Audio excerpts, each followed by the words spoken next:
Alright guys, how's it going? So a change of pace for today's video. Now this isn't a let's talk video, I'm not going to bitch and moan about anything. But I'm going to kind of self-reflect a little bit. And this is regarding last night's live stream of BlenderRoyale. Now this was the very first time we ever broadcast live. And we've been doing this for 10 weeks. And if you've followed me prior to Blender, you know that I've kind of done this thing before. So it's a very fine line from taking something that's fun, light-hearted, and just generally a good laugh, and making it commercial.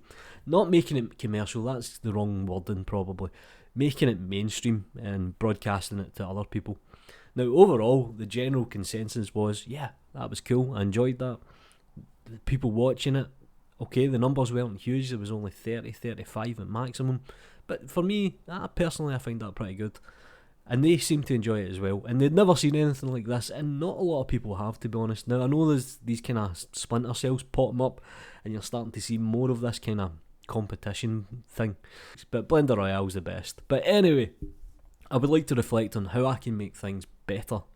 Because at the end of the day, I've got an obligation to the people participating, but I've also got an obligation to the viewers.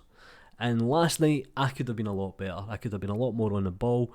I could set up the stream deck a lot better as well, having just shortcuts. Another thing is you can hear me vaping in the background, which is, it's not a pretty thing to do, to be honest, and it's kind of a bit ignorant if you're listening in. So that's one thing that I really need to focus on as a presenter or as a co-host, and I could do with an actual co-host. That was another thing that kind of played in the back of my mind when everything was going on. If I had somebody else to kind of co-host live with me, it would make the conversation a little bit more fluent, and it would save your ears from my beautiful voice. But I'll kind of work out the logistics. In terms of OBS, I kind of have an idea what I'm going to do. I've set up timers, I've got nice overlays, I'll put the team names on. Now, if you're unaware what BlenderRoyale is, it's kind of hard to describe. There's several modes. We have head-to-head mode, so if there's a certain amount of numbers, everybody plays head-to-head.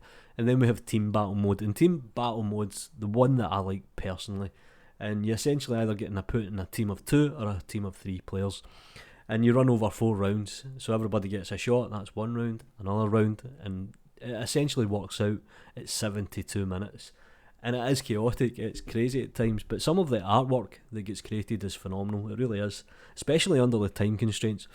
So in between the 6 minutes before the asset gets passed over, everybody gets a 2-minute break, and this is just to kind of talk to your teammate, just to kind of organise, and just to basically give them time to upload files more than anything.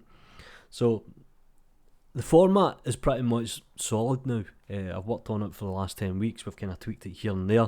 I need to properly write it down in the new BlenderRoyale website, blenderroyale.com, or you can go to stevenscott.net.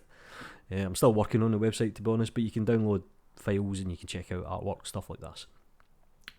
So, could BlenderRoyale be better from my perspective? Yes, definitely. From a hosting perspective, I've got a lot of work to do. I've got a lot of tweaking to do. From a viewer's perspective, I could make it a lot easier. Now, one thing that I'm having trouble with is Discord audio. Now, I'm not a fan of Discord. I've said this from the start. I'm a Google Hangout guy, always have been. But Discord does have a lot of advantages, and last night it actually worked out quite well. But one thing is, when I've got 20 people, so last night there was 20 people and they're all talking at once. So I need this kind of script to either tell people to be quiet or mute people or something. I need to work on that because I would like the viewers to actually hear what's going on between certain teams. So what I might do is I might just drop into one team and just put their audio and let they talk. But anyway, my thoughts on BlenderRoyale. I'll put the winners on the screen in front of you. So thank you to the people who actually sponsored BlenderRoyale. Last night it was Dave, or D1, DV, it's like a big long name. But he gave away his own product and it was valued at $10. So times that by 3 players, that's a lot of dosh. So thank you very much, I do appreciate it. If you're a plugin developer or you create assets in Gumroad, for example, and you would like to kind of donate, I would be more than happy. Now this actually gets run on the Erindale Discord. So generally on a Monday I'll take over it and cause absolute chaos. So thank you Aaron for actually letting us abuse his Discord server. That certainly helps. And it saves me setting up a Discord server because I can't be bothered with that hassle, to be honest. Anyway, it's the end of the month. It's nearly October. I hope you have an excellent month. I'll be back with tutorials. Do me a favour guys, like the video, subscribe to the channel if you haven't already, follow me on Twitter and support me in Gumroad. You know what to do. Take care.